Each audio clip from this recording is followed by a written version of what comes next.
கூலி டைரக்டர் லோகேஷ் கனகராஜ் இயக்கத்துல நம்ம சூப்பர் ஸ்டார் ரஜினிகாந்த், நாகார்ஜுனா, சத்யராஜ், சுதி ஹாசன் அப்படின்னு சொல்லிட்டு சினிமா பட்டாளமே சேர்ந்து நடிக்க அமீர் கான்மே இந்த படத்துல ஒரு முக்கியத்துவம் வாய்ந்த கதாபாத்திரம் பண்ணியிருக்காப்புல. நம்ம ராக் ஸ்டார் அனிருத் மியூசிக்ல ரொம்பவே பிரம்மாண்டமா உருவாகி இப்போதைக்கு தியேட்டருக்கு வர காத்துக்கிட்டு இருக்க ஒரு பிரம்மாண்டமான ஆக்ஷன் பேன் இண்டியன் திரைப்படம். இன்னும் சரியா சொல்லணும்னா 1 மாசம் இருக்கு. ஆகஸ்ட் 14 உலக அளவில் ரொம்பவே கிராண்டான திரைப்படம் வெளிவர காத்துக்கிட்டு இருக்கேன். இந்த படத்துக்கு ஒரு மிகப்பெரிய சட்ட சிக்கலா இருந்த விஷயம் என்னன்னா, இந்த படத்தை நாங்க ஃபர்ஸ்ட் நம்ம லோகேஷ் கனகராஜ் அவர்கள் என்ன சொன்னாருன்னா, என்னுடைய அடுத்த படத்தை நான் ஐமேக்ஸ் கேமராலேயே ஷூட் பண்றதுக்கு பிளான் பண்ணிக்கிட்டு இருக்கேன் அப்படின்ற மாதிரிலாம் சொல்லியிருந்தாப்ல.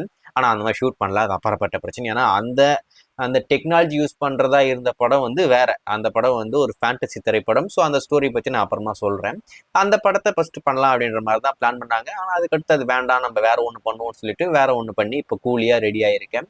இந்த கூலி திரைப்படத்தை இப்போதைக்கு நான் நார்மலா எடுத்து அதை ஐமேக்ஸ் கன்வெர்ட் பண்ணி தான் கொண்டு வர போறாங்க. ஆனா பெரிய சட்ட சிக்கலா இருந்த விஷயம் என்ன அப்படின்னு பாத்தீங்கன்னா, இந்தியில இருந்து வார் படத்துடைய பார்ட் 2 ரொம்பவே கிராண்டா கொண்டு வர போறாங்க. இருக்கிற எல்லா ஐமேக்ஸ் ஸ்கிரீனையுமே அவங்க புக் பண்ணிட்டாங்களாமா. இப்போ நம்மளுக்கு கூலி படத்துக்கு ஸ்கிரீன் கிடைக்காது, அதனால இந்த படத்துடைய ஐமேக்ஸ் ரிலீஸ் பிளானையே அவங்க டிராப் பண்ணிட்டாங்க அப்படின்ற மாதிரி ஒரு விஷயம் சொல்லியிருந்தாங்க. ஆனா அது டிராப்லாம் இல்லையாம, டெஃபினட்டா இந்த திரைப்படம் ஐமேக்ஸ்ல வரும். ஆனா தியேட்டர் கவுண்ட் அப்படின்றது கம்மியா இருக்கும். மற்றபடி நாங்க ஐமேக்ஸ் பிளான்ல டிராப்பே பண்ணல. டெஃபினட்டா இந்த கூலி திரைப்படம் ஐமேக்ஸ்ல வருது அப்படின்ற மாதிரி சொல்லியிருக்காப்ல. அதுல இன்னொரு முக்கியமான விஷயம், இந்த படத்துக்கு டீசர் ட்ரைலர் இது ரெண்டுமே கிடையாது அப்படின்ற மாதிரி ஒரு ரூமர் போயிட்டு இருந்தது. நீங்க பார்த்துருப்பீங்க நம்புறேன். அதுக்குமே இப்போ முற்றுப்புள்ளி வச்சிட்டாப்ல. ஒரு ட்ரைலர் இருக்கு. படம் ரிலீஸ் முன்னாடி ஒரு ட்ரைலர் ரிலீஸ் பண்ண போறாங்க. ரிலீஸ் பண்ண போறோம். ஆகஸ்ட் 2ஆம் தேதி அது வரப்போகுது அப்படின்ற மாதிரி நம்ம லோகேஷ் கனகராஜ் அவர்கள் அபிஷியலாவே சொல்லியிருக்காப்ல. கூலி படத்துடைய அபிஷியல் ட்ரைலர் நம்மளுக்கு ஆகஸ்ட் 2ஆம் தேதி காத்துக்கிட்டு இருக்கு.